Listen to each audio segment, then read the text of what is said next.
Assalamualaikum warahmatullahi wabarakatuh.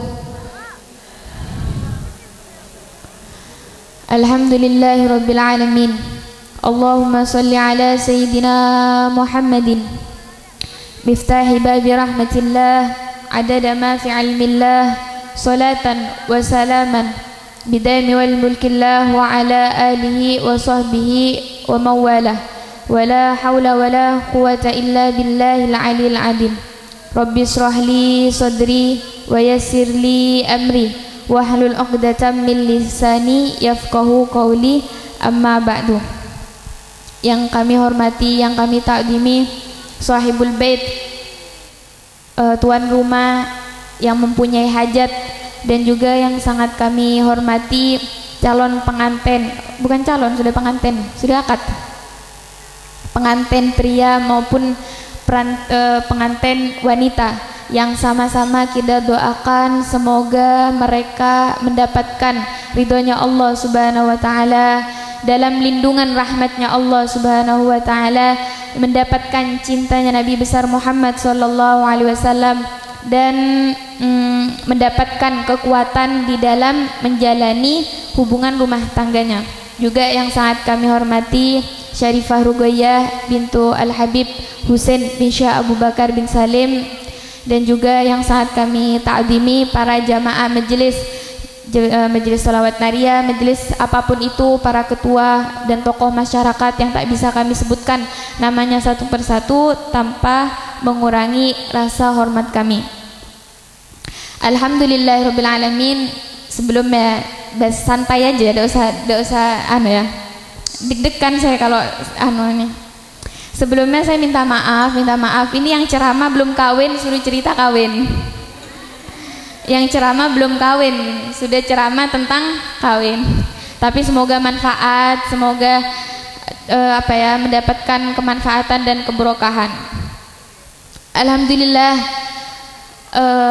Ini kan judulnya pernikahan. Banyak orang lain itu menganggap bahwa pernikahan ini pondasinya itu dengan cinta.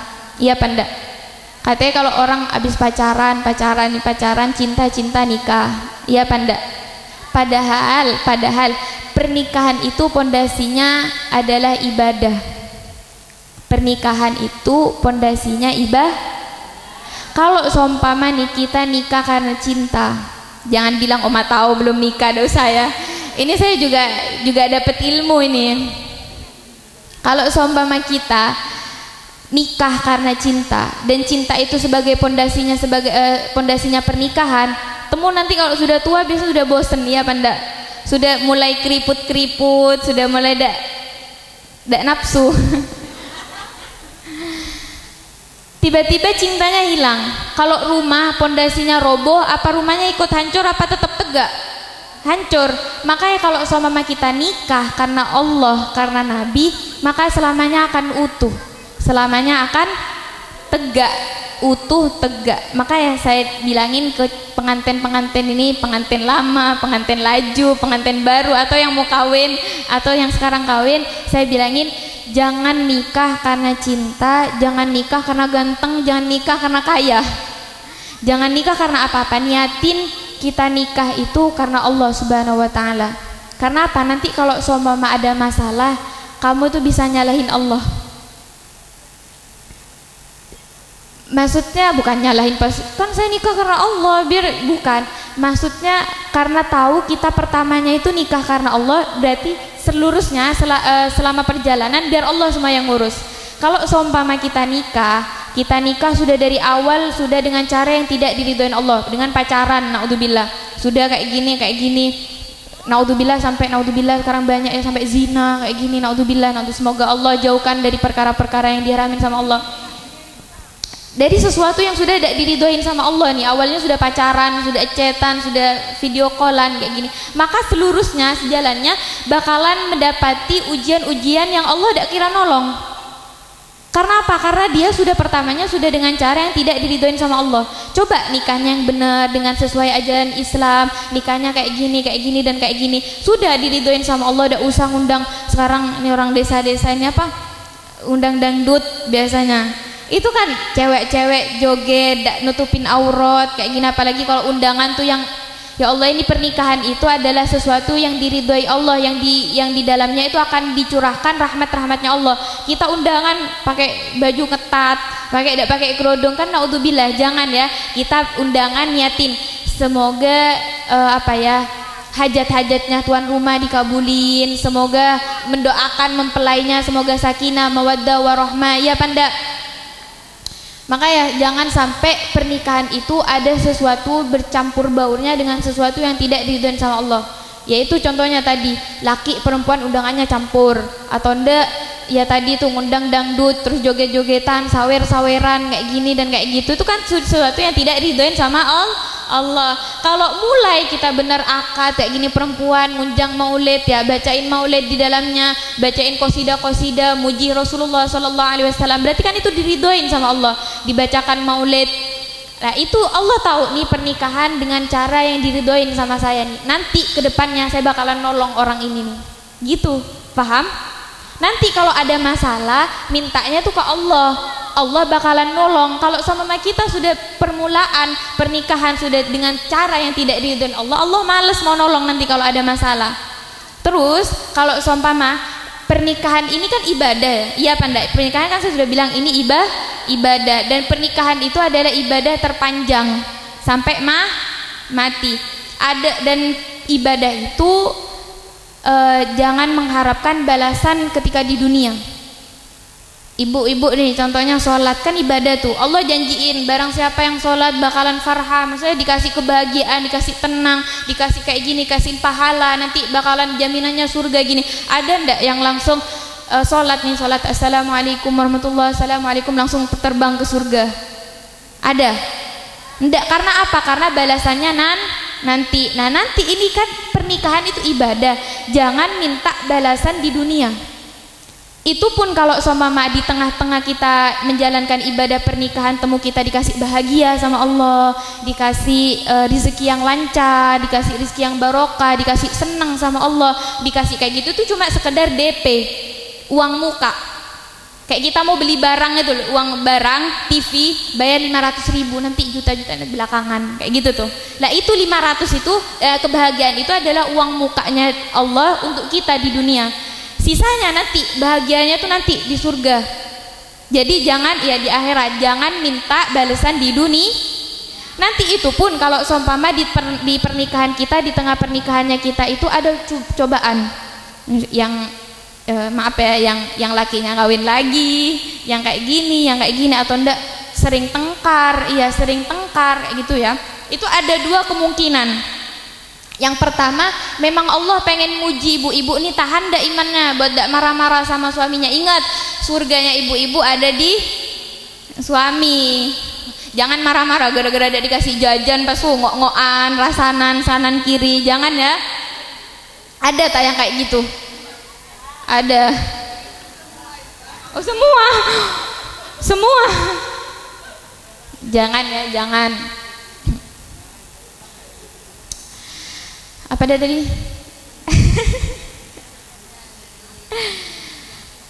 Iya, ada dua kemungkinan kalau kita tuh diuji di dalam pernikahan. Yang pertama memang itu pertanda Allah cinta sama kita, Allah pengen nguatin kita. Mungkin ya ini bisa jadi ya, mungkin gara-gara ibu-ibu ini terlalu cinta sama suaminya kawin lagi. Allah cemburu itu. Allah seharusnya kita tuh lebihin cinta kepada Allah sama tidak ada yang jawab nih, enggak cintaan ke suaminya ada. Saya tanya, seharusnya kita itu lebih cinta Allah sama itu ujiannya orang kalau terlalu cinta. Kalau terlalu cinta sama manusia yang diambil. Kita terlalu cinta sama harta, dikasih miskin sama Allah. Kita terlalu cinta sama suaminya kawin lagi. Kita terlalu cinta sama anaknya, naudzubillah banyak ya, enggak usah. Tidak usah disebutin. Apalagi pokok jangan sampai kita itu melebihi cintanya kita, melebihi dari Allah sama Nabi. Soalnya apa? Kita pakai nafasnya Allah. Coba bayangin ibu-ibu nih sekali nafas suruh bayar 1 juta. Berapa juta sehari yang ibu-ibu bakalan keluarin? Allah kasih gratis, nafasnya gratis, tangannya terserah mau bisa digerakin kanan kiri, bisa digerakin, itu gratis juga. Tapi kenapa kok kita masih sering ngelakuin nafasnya buat maksiat sama Allah, tidak pernah sholat, mentang-mentang tani di tengah Sabah, tidak sempat buat sholat, ninggalin sholat duhur, asar kayak gini. Padahal kita makan pakai rezekinya Allah, kita apalagi jalan pakai kakinya Allah. Kata Allah, ma khalaqtul jinna wal insa illa liya'budun. Allah itu tidak akan menciptakan sesuatu makhluk kecuali dia itu untuk beribadah kepada Allah. Jadi kita nih hakikatnya kita diciptakan sebagai manusia, laki, perempuan semuanya Allah ciptakan, wahai hambaku untuk beribadah kepadaku, kata Allah. Tapi kenapa kok kita sering maksiat, sering nyapu di depan rumah tidak pakai kerudung, ya Panda? Ngaku saya sering ngelihat. Saya pakai sepeda motor bisa ngelihat nih, padahal sampai naudzubillah ada mbak-mbak yang cuma pakai sarungan tidak pakai BH. Jangan ya, seharusnya kita sudah tahu kita itu tambah hari tambah mendekati kemati. Seharusnya kita tambah cinta sama Allah, mendekatkan diri sama Allah, minta sama Allah buat mati dalam keadaan husnul khotimah. Makanya itu perlunya guru-gurunya kita, kayak Holil, kayak Sufyan, semuanya menyebarkan sholawat naria. Biar kita tuh matinya dalam keadaan husnul khotimah. Makanya ikut ya, kalau sama ada sholawatan itu ikut. Biar kita itu enak ngejalanin kehidupannya itu dengan cara yang diridoin Allah sama Nabi. Yang kedua, tadi memang tandanya kita dikasih ujian di dunia itu memang tandanya Allah cinta, Allah pengen mendekatkan kita kepada Allah, Allah cemburu mungkin.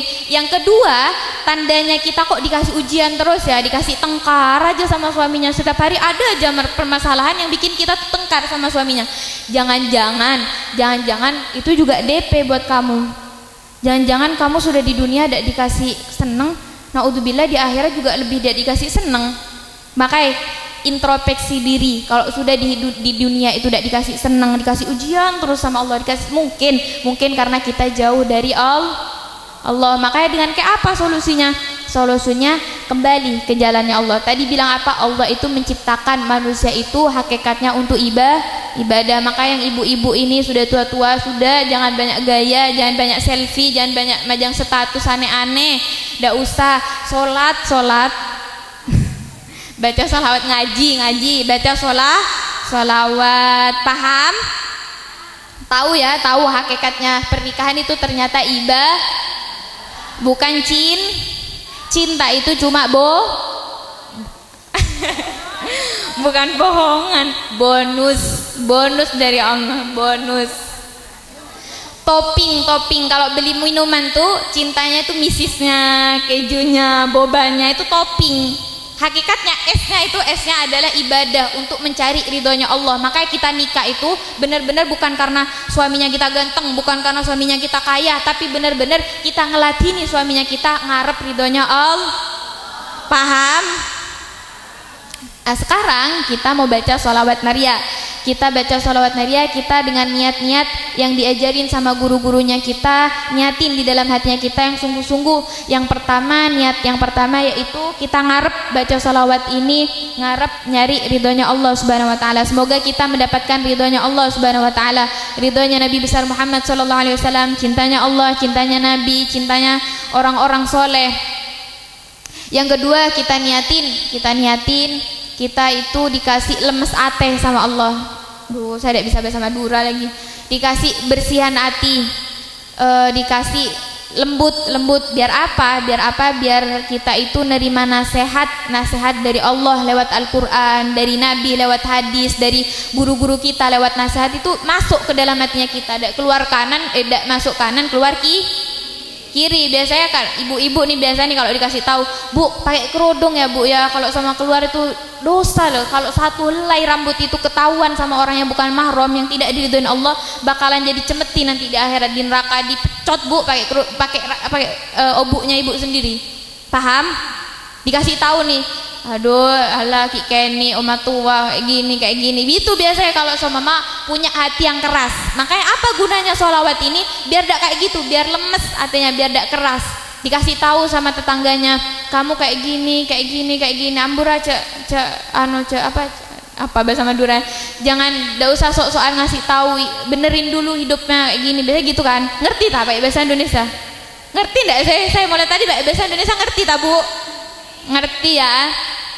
Makanya kita minta sama Allah untuk dibersihkan hatinya, biar apa? Biar Nabi Muhammad tuh enak masuk ke dalam hatinya kita. Kalau sudah Nabi Muhammad ini masuk ke dalam hatinya kita tuh tenang hidupnya kita tuh, insya Allah dijauhkan dari maksiat-maksiat. Insya Allah bakalan sadar sendiri, iya ya saya bakalan mati, saya bakalan disiksa kalau tidak pakai kerudung, saya bakalan disiksa kalau seumpama tidak nurut sama suami, saya bakalan kayak gini. Sadar kalau di dalam hatinya ada Nabi Muhammad, makanya dibersihin dulu. Nabi Muhammad tidak mau masuk ke dalam hatinya orang-orang yang punya penyakit hati kotor, hasut aja sama tetangganya, gara-gara tetangganya beli sepeda motor baru dirasani kanan kiri, ya kan? Tidak ada yang kayak gitu. Biasanya ada bisikan-bisikan, itu loh cerai tetangganya, kenapa ya suaminya selingkuh gini, banyak ada yang ngomongin. Ibu-ibu nih biasanya kalau ngumpul sambil selean, ya enggak.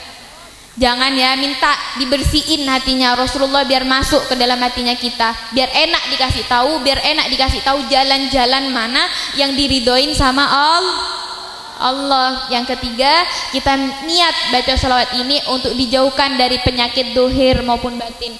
Dohir, penyakit yang aneh-aneh sekarang dijauhkan dari apapun itu, balak dohir maupun balak batin. Yang terutama yang paling dikhawatirkan itu adalah balak batin, penyakit batin. Apa itu contohnya? Yaitu punya hati yang iri sama orang, punya hasut, punya rasa sombong, kayak seakan-akan paling kaya sedunia ini dirinya sendiri, paling cantik dirinya sendiri. Itu adalah penyakit-penyakit yang ditakutin. Soalnya apa? Kalau seumpama sudah ada penyakit di dalam hatinya kita, contoh nih, ada hasut titik hitam, ada dengki titik hitam, ada kayak gini titik hitam, akhirnya hatinya kita tuh penuh dengan hitam. Akhirnya kita tuh ditutup sama Allah Subhanahu wa taala, kehidupan yang diridhoin sama Allah. Paham? Saya mau cerita, didengerin enggak kira-kira kalau saya cerita? Dengerin enggak? Sudah bosan apa pengen masak mie kayaknya ini, hujan-hujanan, pengen rujaan? Kenapa tuh? Saya mau cerita ya. Cerita enggak? Enggak usah. Cerita ya. Takut enggak didengerin saya, Mas. Dulu waktu Allah Subhanahu wa taala itu nurunin wahyu, tahu surat Al-Lahab, tabbat yada abi lahabi wa tab. Hafal Bu? Coba baca, coba, curiga saya udah hafal ini. Bismillahirrahmanirrahim. Tabbat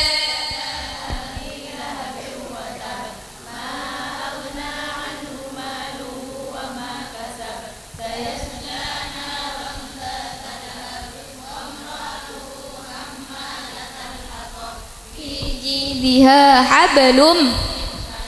Allah nurunin ayat itu kepada Nabi besar Muhammad sallallahu alaihi wasallam. Nabi nyampain dong sama sahabat-sahabatnya. Kedengaran itu kan ayat untuk pamannya Nabi, Abu Lahab.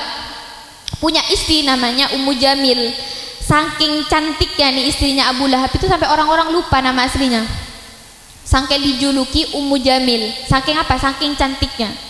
Saking cantiknya. Allah nurunin celaka Abu Lahab itu karena apa? Karena sudah ngebenci Nabi besar Muhammad, juga istrinya, wa amratu hammalatal hatab, istrinya juga dilaknat sama Allah di dalam surat Al-Lahab itu.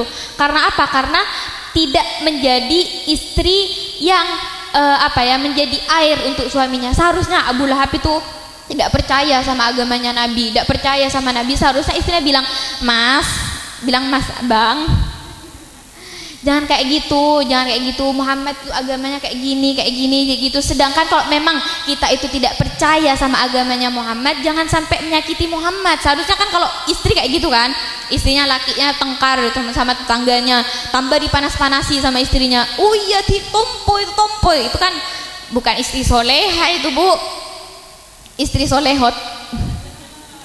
Seharusnya tugasnya seorang istri ini mendampingi suaminya agar tetap diridhoi sama Allah. Pokok tujuannya dalam hidup itu cuma satu tujuannya, nyari ridhonya Allah, cukup itu. Akhirnya Ummu Jamil ini kedengeran ayat itu, ayat yang mencela-cela keluarganya. Akhirnya Ummu Jamil yang katanya cantik gitu, cantik, tapi sayangnya Allah tidak kasih cantik di dalam hatinya. Allah cuma kasih cantik di luar, tapi tidak cantik di dalam hatinya. Ummu Jamil tahu tuh ada ayat yang kayak gitu, nyari Ummu Jamil sama Rasulullah. Mana Muhammad itu? Mana Muhammad, kata. Dicari sama. Mana katanya Muhammad membuat syair yang mencela-cela keluargaku. Mana sekarang Muhammad? Sini, tompua ingkok gitu. Pakai bahasa tapi bukan bahasa Madura. Sarap. Dicari, akhirnya Ummu Jamil tuh ada yang nunjukin, ada orang yang nunjukin, Ummu Jamil, kamu nyari Muhammad? Iya, mana Muhammad? Itulah lagi duduk-duduk di samping Ka'bah. Kayaknya ya, insyaallah di Ka'bah. Kayaknya loh ya, kalau tidak salah. Kalau salah minta maaf. Akhirnya Ummu Jamil lari ke tempatnya Nabi besar Muhammad. Lari, kelihatan Sayyidina Abu Bakar. Tadi orang tuh bilang, itulah Muhammad lagi duduk sama Sayyidina Abu Bakar. Akhirnya Ummu Jamil lari, ngelihat Sayyidina Abu Bakar. Abu Bakar, mana Muhammad? Padahal Bu lihat nih, padahal Nabi Muhammad itu ada di depannya Sayyidina Abu Bakar.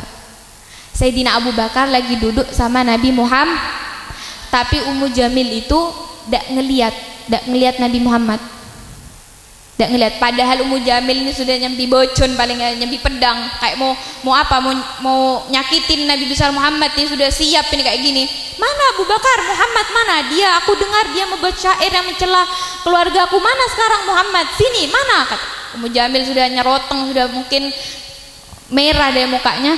Abu Bakar diam aja. Padahal Nabi ada di depannya saya, tapi kenapa Ummu Jamil itu tidak bisa ngelihat? Akhirnya Ummu Jamil bingung juga ngelihat Sayyidina Abu Bakar bingung. Akhirnya Ummu Jamil bilang ya salam sama Muhammad, kalau ngelihat Muhammad bilang dicari aku, suruh datang ke rumahnya aku ada perlunya, katanya. Saya ada perlunya. Sudah, Ummu Jamil pergi. Sayyidina Abu Bakar tanya sama Nabi, Rasul, Ummu Jamil tidak bisa ngelihat engkau ta Rasul? Diam Nabi. Padahal Nabi ini ada di depannya saya loh, kata Sayyidina Abu Bakar. Tapi kenapa Ummu Jamil itu tidak bisa ngelihat Nabi besar Muhammad SAW, kata Abu Bakar. Jawabannya Nabi Muhammad, dengerin loh ya, tidak boleh ada yang ngomong, dengerin. Kaifa ra'ani ya Aba Bakrin al-ainu umya. Gimana orang itu bisa ngelihat aku sedangkan matanya penuh dengan maksiat? Paham? Kata Abu Bakar, gimana Ummu Jamil mau ngelihat saya, orang kehidupannya penuh dengan maksiat?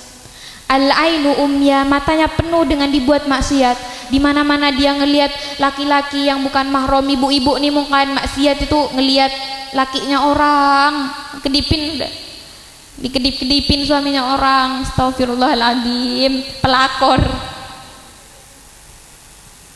Ini matanya aja, kata Rasul, al-ainu umya, mata yang penuh maksiat. Gimana orang bisa ngelihatku, aku Rasulullah Sallallahu Alaihi Wasallam?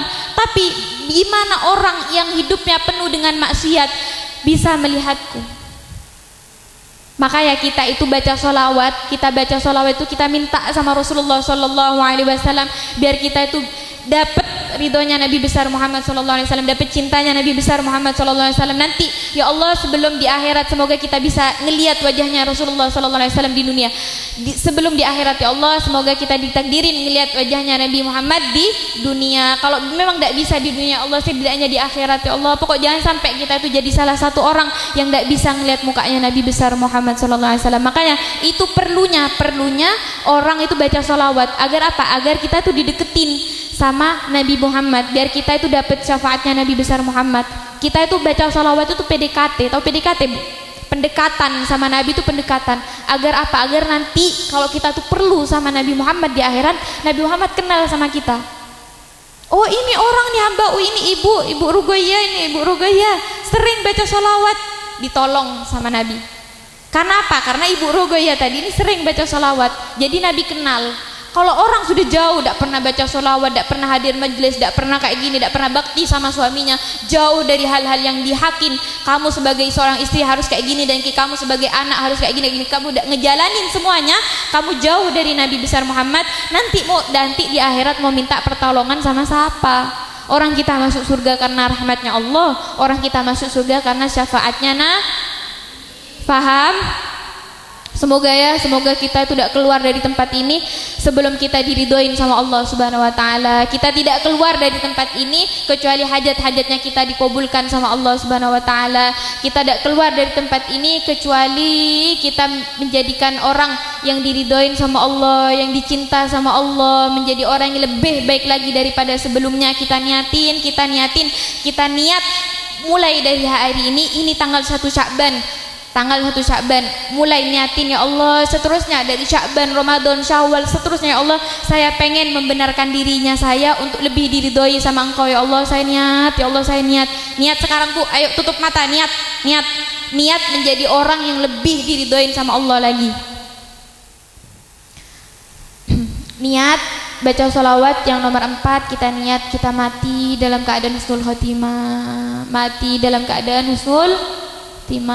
minta usul khatimah itu perlu diminta. Kita niat, kita nomor 4 ini niatin sholawat naria kita, semoga kita mati dalam keadaan husnul khatimah. Yang nomor 5, niat masing-masing yang punya hajat semoga dikabulkan sama Allah Subhanahu wa taala. Yang punya sumpek, yang punya masalah, yang punya kerupekan, semoga dilapangin hatinya sama Allah, semoga dikasih jalan keluar sama Allah Subhanahu wa taala.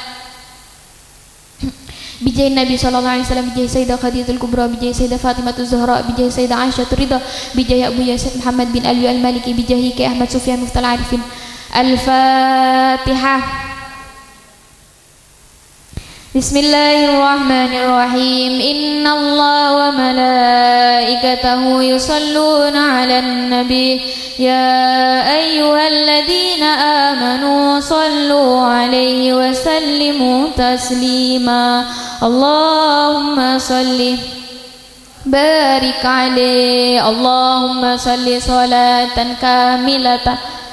Salam Sayyidina Muhammadin alladhi tanhallu bihil 'uqad wa tafariju bihil buwatudha bihil hawaij wa tunalu bihir rawaib wa husnul khawatimi wa yustasqal ghamamu biwajhil karimi wa ala alihi wa sahbihi fi kulli lamhatin wa nafasin bi'adadi kulli ma'lumin lak. Allahumma salli Sayyidina Muhammadin alladhi tanhallu bihil 'uqad wa tanfariju bihil kurab wa tuqda bihil hawaij wa tunalu bihir rawaib wa husnul khawatimi wa yustasqal ghamamu biwajhil karimi wa ala alihi wa sahbihi fi kulli lamhatin wa nafasin bi'adadi kulli ma'lumin lak. Semoga qabul. Al-Fatihah. Ini sebelum kita baca doa ya, baca sholawat nariyat. Abis gini mau baca maulid diba, ya Rabbi sholli, atau abis gitu langsung qiyam. Saya minta kepada ibu-ibu yang punya hajat semuanya minta pas qiyam. Itu nuzulir rahmah. Qiyam itu waktunya rahmatnya Allah turun. Nabi besar Nabi Muhammad pun hadir. Insyaallah waktu qiyam Nabi sudah janji kalau sama ada umatku yang salam kepadaku, yang memberikan salam kepadaku, maka aku akan meminta izin kepada Allah untuk mengembalikan ruku untuk menjawab salam hamba umatku, kata Nabi. Nabi sudah janji bakalan hadir di setiap qiyamnya kita orang. Maka yang saya minta nanti qiyam ini yang khusyuk, yang punya hajat, yang punya kesusahan, kesumpekan, kerupekan, minta sama Nabi besar Muhammad. Makanya saya minta yang takdim, yang ahlak, yang apa ya? Yang ahlak, minta tolong semuanya berdiri ya, berdiri ngucapin salam sama Nabi besar Muhammad sallallahu alaihi wasallam. Baca doa dulu ya. Bismillahirrahmanirrahim. Allahumma shalli ala sayyidina Muhammad wa ala ali sayyidina Muhammad. Allahumma shrah bi salawati alaihi sudurana wa yassir biha umurana wa farij biha umumana wa kshif biha umumana wa ghfir biha dunubana waqdi biha duyunana wa asli biha ahwalana wa balligh biha amalana wa taqabbal biha taubatana.